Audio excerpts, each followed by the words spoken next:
जी सबसे पहले तो बहुत शुक्रिया आप हमारे इस इवेंट में तशरीफ़ लाईं। जैसे कि अमीर तहरीक लब्बैक पाकिस्तान हाफिज़ साद हुसैन रिजवी चीफ़ गेस्ट के तौर पर आए और उन्होंने इकबाल को जिस तरह से बयान किया, मैंने देखा कि आप बहुत गौर से जो है वो सुन रही थी। कैसे बयान करेंगी इस चीज़ को आप?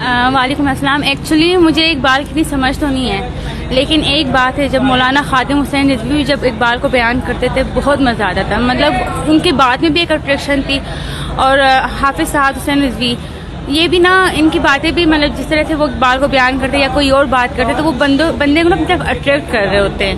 मतलब इतने अंदाज़े बयान उनका बहुत मज़े का है। वो जो कहते हैं कि मौलवी जो इस तरह की चीज़ों में आगे नहीं बढ़ते और वो यहाँ आए, बहुत अच्छा लगा। इस तरह की चीज़ों को प्रमोट कर रहे हैं, बहुत अच्छा है। अमीर तहरीक लब्बैक पाकिस्तान हाफिज़ साद हुसैन रिजवी चीफ गेस्ट के तौर पर आए, उसको कैसे देखते हैं आप लोग? क्या इवेंट था, मतलब एक उनके आने से मुबारक एक बन जाता है एक इवेंट और उसके अंदर एक बरकत का आंसर देखा जा सकता है और एज अ चीफ गेस्ट उनकी हाजिरी अच्छी थी। इकबाल से रिलेटेड जो टॉपिक था, जो हमारा इवेंट का नाम था, हम बहुत कम जानते हैं इकबाल के बारे में और उन्होंने बहुत अच्छी तरह एक्सप्लेन किया इकबाल और इकबाल की शायरी को, जो कि बहुत ज़रूरी था। उन्होंने इकबाल को बहुत अच्छे से बयान किया है, उन्होंने बहुत अच्छी बातें की हैं इकबाल के बारे में और सही में उन्होंने बताया है आजकल की जनरेशन इकबाल से बहुत दूर होती जा रही है, हमारी मज़हब से दूर होती जा रही है। उन्होंने इकबाल और मज़हब को इकट्ठे कर बताया और ये बहुत अच्छी बात है। हमारी जनरेशन को इसके बारे में पता होना चाहिए जो कि नहीं पता होता। चीफ गेस्ट के तौर पे अमीर तहरीक लब्बैक पाकिस्तान हाफिज़ साद हुसैन रिजवी आए और उन्होंने किस तरह से इकबाल को बयान किया, कैसे क्या कहते हैं आप इस बारे में? आप? मैं ये समझता हूँ कि आज के इस दौर में, इस एरा में, जो इकबाल को सही तौर पे वाज़ह कर सकता है, बयान कर सकता है, वो पहले तो खादिम हुसैन रिजवी साहब थे, अल्लाह पाक उनकी मग़फ़िरत फरमाए।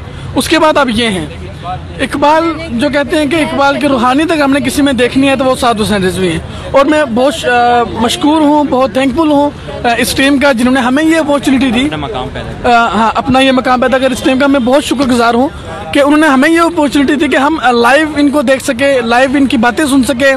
और मुझे पूरी उम्मीद हूँ मैं इस बात पे कि यहाँ पे बहुत से नौजवान जो होंगे, बहुत सी हमारी जो यूथ होगी जो आज मौजूद थे, तो उन्होंने बहुत सबक सीखा होगा इनसे। इनके अल्फाज जो हैं वो सिर्फ कानून तक ही महदूद नहीं रहते, वो डायरेक्ट दिल पर असरअंदाज होते हैं। ये एक्टिविटी ओवरऑल तो बहुत अच्छी रही है और तहरीक लब्बैक के जो चीफ ऑर्गेनाइजर इस वक्त यहाँ पे उन्होंने पार्टिसिपेट किया है, उनका बयान भी बहुत अच्छा रहा और फिजिकली लग रहा है कि वो इसको प्रैक्टिकली इस पे अमल पैरा हैं।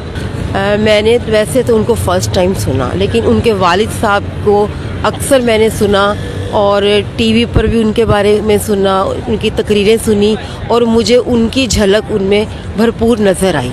और मुझे यूँ लगता है कि इकबाल को जिस तरह से उन्होंने पढ़ा समझा है, जनरेशन ने अभी वहाँ तक ज़रा भी नहीं पहुँचे हैं। तो अगर हम लोग उस चीज़ को, उस लेवल को उस तरह से करें जिस तरह से उन्होंने समझा है और उसको लेके दीन के हवाले से भी जो इल्लामा इकबाल ने जिस तरह से आयात के ऊपर पोइट्री किया है और हाफिज़ साहब ने उसको जैसे समझा, अपने अंदर समोया और वैसे बयान किया कि इस पोइट्री के हवाले इस तरह दिए गए हैं कि आप इस्लाम की तबलीग भी कर सकते हैं। बस मैं तो यही कहूँगी। बाकी ये कि माशाल्लाह उनका इतना, जितना उनका नॉलेज है अभी यहाँ किसी का इतना मैंने देखा नहीं है और उन्होंने भरपूर अंदाज से इकबाल को बयान किया, उनके अंदर इकबाल समोया हुआ है। Thank you so much. बहुत शुक्रिया, थैंक यू।